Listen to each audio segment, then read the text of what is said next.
नमस्कार दर्शकों, स्वागत है आप सभी का नेचुरल मिरर न्यूज में। और आप देख रहे हैं इवनिंग टाइम। पेश है आपके सामने दिन भर की मुख्य बड़ी खबरें।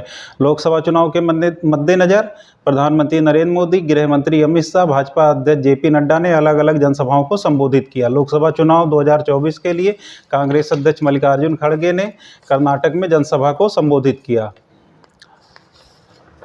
चुनाव आयोग पहुंची कांग्रेस। मैनिफेस्टो पर उठाए सवाल पर कांग्रेस ने पीएम मोदी पर पलटवार किया। आंध्र प्रदेश विधानसभा के लिए कांग्रेस ने उम्मीदवारों की घोषणा की। आप नेता संजय सिंह महाराष्ट्र में जनसभा को संबोधित किया। 18 साल पहले दिए गए पूर्व प्रधानमंत्री मनमोहन सिंह के बयान पर देश में मचा सियासी घमासान। IPL update. आईपीएल में आज का मुकाबला राजस्थान रॉयल्स और मुंबई इंडियंस के बीच। खबरें विस्तार से दोस्तों। लोकसभा चुनाव के मद्देनजर प्रधानमंत्री नरेंद्र मोदी ने अलीगढ़ में जनसभा को संबोधित किया। जनसभा को संबोधित करते हुए प्रधानमंत्री ने कहा कि अलीगढ़ वालों ने ऐसा ताला लगाया कि दोनों शहजादों को आज तक इसकी चाबी नहीं मिल पा रही है। यह बातें उन्होंने अखिलेश यादव और राहुल गांधी के लिए कहा। प्रधानमंत्री नरेंद्र मोदी ने कहा कि अच्छे भविष्य और विकसित भारत की चाबी भी आप ही के पास है। भ्रष्टाचार, परिवारवाद से मुक्त करने का समय आ गया है। देश से बड़ा कुछ भी नहीं, सारे काम निकाल कर वोट दें। कांग्रेस और सपा ने तुष्टीकरण किया है, मुसलमानों के लिए कुछ किया नहीं उन्होंने। वहीं केंद्रीय गृह मंत्री अमित शाह ने कांकेर छत्तीसगढ़ में जनसभा को संबोधित किया। इस दौरान केंद्रीय गृह मंत्री ने कहा कि मोदी जी ने 10 सालों में बहुत बड़ा परिवर्तन किया है। मोदी जी ऐसे प्रधानमंत्री हैं जिनके पास 10 साल का ट्रैक रिकॉर्ड, 25 साल का एजेंडा भी है। कांग्रेस अपने घोषणा पत्र में संपत्ति सर्वे कराने की बात करती है। कांग्रेस की नज़र देश के मठ मंदिरों पर है। कांग्रेस ने छत्तीसगढ़ के गरीबों के लिए कुछ नहीं किया। मोदी ने 60 करोड़ लोगों को पीएम मोदी ने 60 करोड़ लोगों को 5 लाख रुपए तक का मुफ्त इलाज दिया। वहीं भाजपा अध्यक्ष जेपी नड्डा ने लोडनी छत्तीसगढ़ में जनसभा को संबोधित किया। इस दौरान जेपी नड्डा ने कहा कि आपने कुशासित बघेल सरकार को उखाड़ फेंका है। भाजपा की सरकार आई। मोदी जी के नेतृत्व में जो भारत देश पिछड़ रहा था वह 5 साल के अंदर दुनिया के अग्रणी देशों में आकर खड़ा हो गया। आज गांव का सर्वांगीण विकास हुआ है। मोदी जी के नेतृत्व में 4 करोड़ पक्के घर बनकर तैयार हो गए जो ये सभी सुविधाओं से युक्त हैं। मोदी जी के नेतृत्व में अर्थव्यवस्था 11वें स्थान से 5वें स्थान पर आ गई। इंडिया गठबंधन केवल 2 बातों का गठबंधन है, परिवार बचाओ पार्टियां, भ्रष्टाचारियों को बचाने वाली पार्टियां। नेक्स्ट खबर दोस्तों। लोकसभा चुनाव 2024 के लिए कांग्रेस अध्यक्ष मल्लिकार्जुन खड़गे ने कर्नाटक के यलहंका में जनसभा को संबोधित किया। जनसभा को संबोधित करते हुए मल्लिकार्जुन खड़गे ने कहा कि नरेंद्र मोदी कहते हैं कि भ्रष्टाचारियों को सहन नहीं करेंगे और वह चुनाव जीतने के लिए भ्रष्टाचारियों को अपने पार्टी में लिए हुए हैं। नरेंद्र मोदी झूठ बोलते हैं। ना तो 15 लाख मिले, ना 2 करोड़ रोजगार मिला। वहीं चन्नापटना कर्नाटक में खड़गे ने कहा कि युवा न्याय, हिस्सेदारी न्याय, नारी न्याय, किसान न्याय, श्रमिक न्याय की बात दोहराई।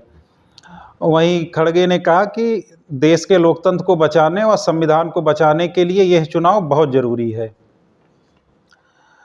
आप नेता संजय सिंह महाराष्ट्र में जनसभा को संबोधित किया। आम आदमी पार्टी के राज्यसभा सांसद संजय सिंह ने वर्धा महाराष्ट्र में उद्धव ठाकरे यूबीटी नेता और शरद पवार एनसीपी नेता के साथ विशाल जनसभा को संबोधित किया। इस दौरान संजय सिंह ने कहा कि महाराष्ट्र परिवर्तन के लिए तैयार है। इंडिया गठबंधन जीत के लिए अग्रसर है। आंध्र विधानसभा के लिए कांग्रेस ने उम्मीदवारों की घोषणा की। कांग्रेस ने आंध्र प्रदेश विधानसभा चुनाव के लिए 38 उम्मीदवारों की लिस्ट जारी की। पीएम मोदी के कांग्रेस मैनिफेस्टो पर सवाल उठाने पर कांग्रेस ने किया पलटवार।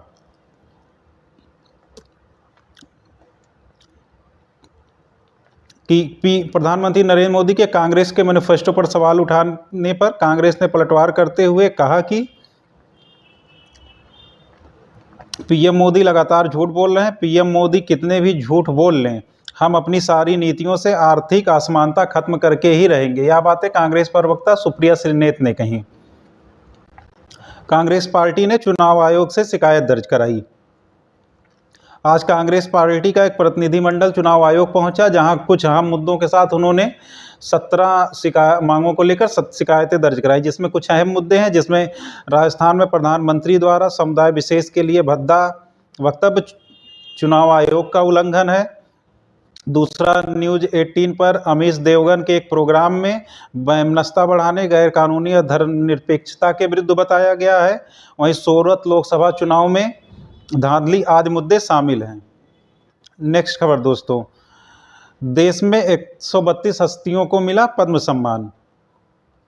राष्ट्रपति द्रौपदी मुर्मू ने आज राष्ट्रपति भवन में आज शाम को वेंकैया नायडू, मिथुन चक्रवर्ती समेत तमाम हस्तियों को पद्म पुरस्कारों से सम्मानित किया।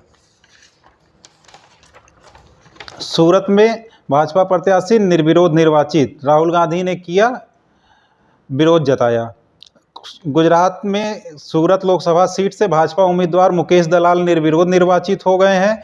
कांग्रेस उम्मीदवार का पर्चा खारिज होने और बाकी उम्मीदवारों का नामांकन वापस लेने के कारण यहां चुनाव निर्विरोध हुआ। इस पर विरोध जताते हुए कांग्रेस नेता राहुल गांधी ने कहा कि तानाशाह की असली सूरत एक बार फिर सामने आई। जनता से नेता चुनने का अधिकार बाबा साहब छीनना बाबा साहब अम्बेडकर के संविधान को खत्म करने की तरफ बढ़ा एक और कदम। यह चुनाव देश को बचाने का चुनाव है। प्रधानमंत्री नरेंद्र मोदी के 18 साल पहले दिए गए बयान पर देश में मचा सियासी घमासान।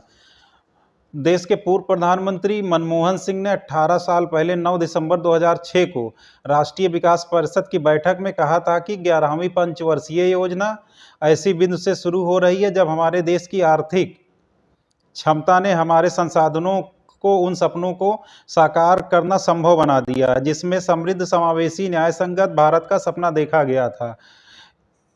एक ऐसा भारत जहां हर नागरिक को उसकी पूरी क्षमता के साथ जीने का अधिकार है।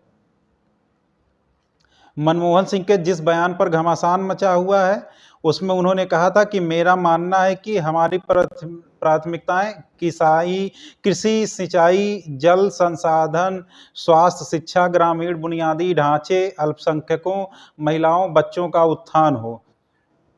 हमें अल्पसंख्यकों, खासकर मुस्लिमों के लिए अलग से योजनाएं बनानी होंगी जिसमें उन्हें विकास में समान भागीदारी मिले। इसी को मुद्दा बनाते हुए प्रधानमंत्री मोदी ने कहा था कि कांग्रेस संपत्ति सर्वे कराने जा रही है और उसके सत्ता में आने पर देश की संपत्तियों पर घुसपैठियों का राज होगा। तो वहीं कांग्रेस ने इस पे पलटवार करते हुए कहा कि कांग्रेस अपने घोषणा पत्र को पीएमओ भेजेगी। इसमें देश बांटने की या संपत्ति बांटने की कहीं कोई बात नहीं है। नरेंद्र मोदी झूठ बोल रहे हैं। इसको लेकर देश का सियासी पारा दिन भर चढ़ा रहा। नेक्स्ट खबर दोस्तों, आईपीएल न्यूज। आज का मुकाबला मुंबई इंडियंस और राजस्थान रॉयल्स के बीच आईपीएल 2024 का आज 38वां मुकाबला खेला जा रहा है। यह match Mumbai Indians Rajasthan Royals के बीच खेला जा रहा है। मुंबई इंडियंस ने टॉस जीतकर बल्लेबाजी का फैसला लिया। वहीं यजुवेंद्र चहल ने आज 200 विकेट लेकर इतिहास रचा।